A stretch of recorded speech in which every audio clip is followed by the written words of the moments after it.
Vous pouvez faire la différence avec les microdonnées. Si vos pages dans les résultats de recherche ressemblent à ça, alors c'est que vous n'exploitez pas encore totalement ce que Google a mis en place pour se différencier. Après ce tuto, vos résultats ressembleront plutôt à ça. Vous recevrez plus de clics que jamais auparavant. Alors, vous lancez ? Les données structurées, ça existe depuis 2009. Non, soyez sûr qu'il n'est jamais trop tard pour s'y mettre. Google a décidé d'enrichir ses classements avec des informations supplémentaires sur les sites. Il nous a donc permis de donner des arguments de vente à nos prospects dès leur phase de recherche, pour que ces derniers puissent cliquer sur notre site plutôt qu'un autre. Voici des exemples de ce qu'il est possible d'afficher. On peut leur donner une évaluation de nos utilisateurs. On peut leur présenter nos valeurs ajoutées. Sur un produit, par exemple, on peut afficher le prix, les délais de livraison, des avantages ou une image qui se différencie de la concurrence vraiment. Et quand on connaît leurs freins à l'achat, on peut même les rassurer à l'aide d'une FAQ. Regardez la place que prend notre client une envie un vin dans les SERP à la première position du mot-clé vin blanc sec. C'est ce qu'on appelle un extrait enrichi. Deux autres notions pourraient bien vous servir. Les microdonnées qu'on utilise aujourd'hui sont au format JSON, bien qu'il en existe d'autres, microdata, RDFA. Mais Google recommande d'utiliser JSON qui sont plus simples à utiliser et plus récents. Le format JSON est construit de cette manière. Dans une balise script, on dit qu'on utilise le vocabulaire schéma. Puis ensuite, on déclare le type de données, une propriété et sa valeur. Hey, ça devient un peu trop technique là. Montre comment les ajouter dans le site. Une minute, j'y viens. Je dois avant ça vous dire que vous avez peut-être déjà des données structurées intégrées dans votre boutique, sans même que vous le sachiez. Donc voilà comment vous pourriez le vérifier. Commencez par aller dans schema.org et tester un à un vos 4 types de pages différentes. Accueil, collection, produits et articles de blog. Ensuite, notez les données qui sont manquantes. Il doit y avoir au minimum dans la page d'accueil le type organisation ou un sous-type corporation, local business ou autre, qui doit contenir la propriété name, logo et same as, avec peut-être les réseaux sociaux ou un lien Wikipédia. Il doit y avoir également sur la page d'accueil le type website. Ensuite, en fiche produit, aggregate rating, les avis et les étoiles. Si vous utilisez un fil d'Ariane, il doit y avoir le type de données breadcrumb list. Et le principal, c'est product, qui doit contenir la propriété name, image, description, offer. Offer à l'intérieur avec les propriétés price, availability et URL. En collection, breadcrumb list une fois de plus, on peut avoir des FAQ pages sur les collections.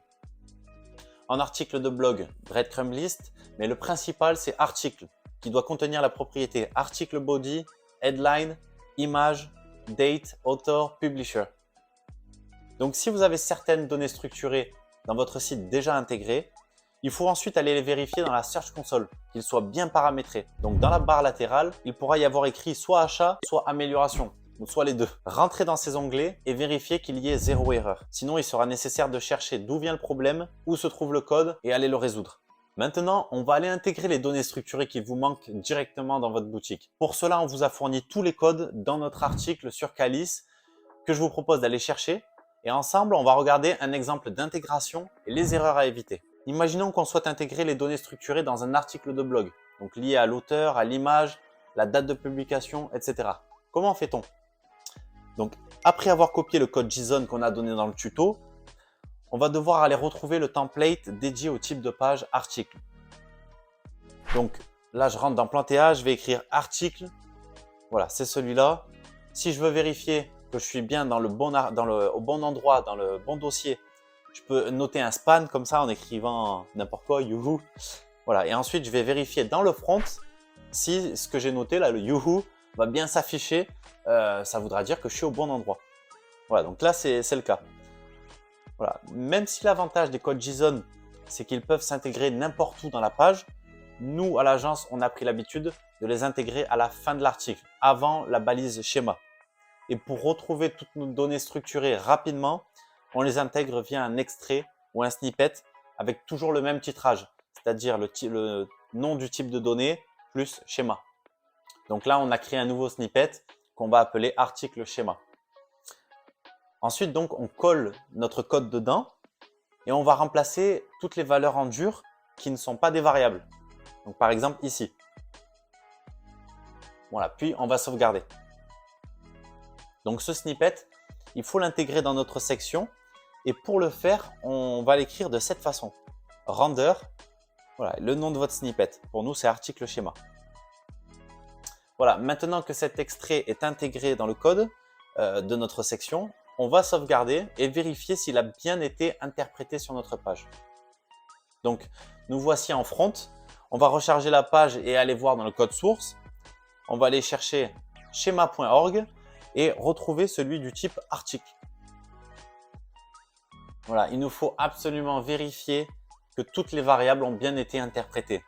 Parce que même si les variables qu'on a données dans notre code d'exemple fonctionnent pour beaucoup de sites, pour beaucoup de sites, c'est peut-être pas votre cas et vos variables sont peut-être nommées différemment.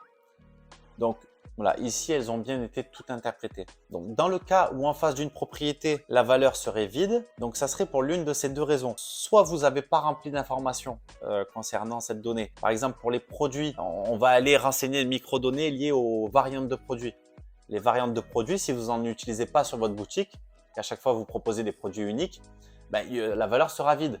Donc ça sera mieux même de supprimer cette donnée dans le code JSON. Soit la deuxième raison, comme je l'ai dit précédemment, c'est parce que les variables n'ont pas été interprétées, elles ne sont pas les mêmes dans notre code d'exemple que votre boutique. Donc dans ce cas-là, il faudra aller chercher l'équivalent des variables dans votre thème. Petite astuce, pour les trouver, il faut aller chercher dans le site l'information que vous voulez récupérer. Donc peut-être si c'est le prix, aller dans la page produit et retrouver là où le prix est affiché. On va aller chercher ensuite cette variable. Donc ça peut être la solution qui peut vous aider, c'est peut-être d'aller dans le builder, de chercher la section où est affichée cette information, peut-être le nom du snippet qui intègre cette information, même peut-être dans le code source, vous aurez peut-être des informations à ce niveau-là, et ensuite aller dans le code, chercher la variable en question. Ensuite, il faudra faire des allers-retours entre le code du thème et le code source en faisant des refresh. Vous sauvegardez, vous rafraîchissez la page et vous vérifiez si la variable est interprétée et qu'elle affiche bien la bonne valeur. Dans ce cas-là, c'est que vous avez trouvé la bonne variable. Voilà. Ou le plan B, si vraiment vous ne trouvez pas, c'est potentiellement d'afficher l'information en dur. Par exemple, une URL qui ne changera jamais. Voilà, il faut être sûr que l'information que vous allez mettre en dur ne changera jamais. Dans ce cas-là, ça peut être un plan B. Si jamais vous avez besoin d'aide, n'hésitez pas à faire appel à nos services. Chez Calis, on peut s'occuper de toute la stratégie SEO de votre boutique de A à Z. Voilà, dans tous les cas, si cette vidéo vous a plu, on vous invite à mettre un j'aime sous la vidéo pour en faire profiter à d'autres avant de poursuivre vers notre prochain guide pour optimiser votre boutique Shopify. C'était Charlie pour vous aider à mettre les données structurées en place sur votre boutique Shopify. Je vous souhaite un bon travail.